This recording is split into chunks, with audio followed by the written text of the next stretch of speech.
Syederalun pengurus Pramuka dan ratusan anggota Pramuka berbagi jenjang pada Rabu 14 Agustus 2024 mengikuti upacara Hari Pramuka ke-63 di SMA Negeri 2 Biren.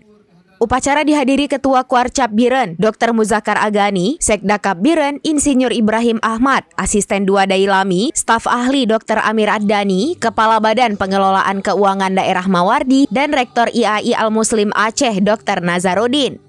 Sekdakap Biren selaku pembina upacara membaca teks pidato. Kaakuarnas Gerakan Pramuka Komjen Pol Purna Budiwaseso mengatakan saat ini masyarakat sedang dihadapkan dengan berbagai tantangan zaman yang penuh tidak kepastian. Perkembangan teknologi komunikasi yang menjadikan hilangnya batas-batas negara karena mudahnya hubungan antar warga dan negara. Maraknya judi online, aksi bullying, kasus narkoba, pornografi hingga budaya asing telah menggerus semangat gotong royong dan nasionalisme generasi muda.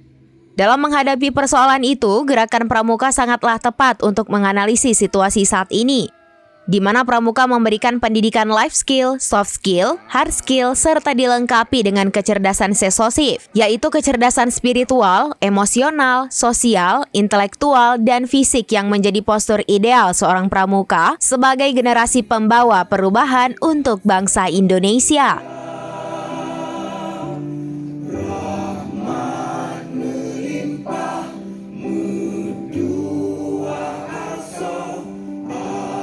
Agar bagaimana kita Gerakan Pramuka membina anak-anak kita menjadi adik bangsa yang menjaga negara kesatuan Indonesia dan berjuang Pancasila, terus berbakti kepada negara bangsa Indonesia yang saat ini terus berkembang dan maju.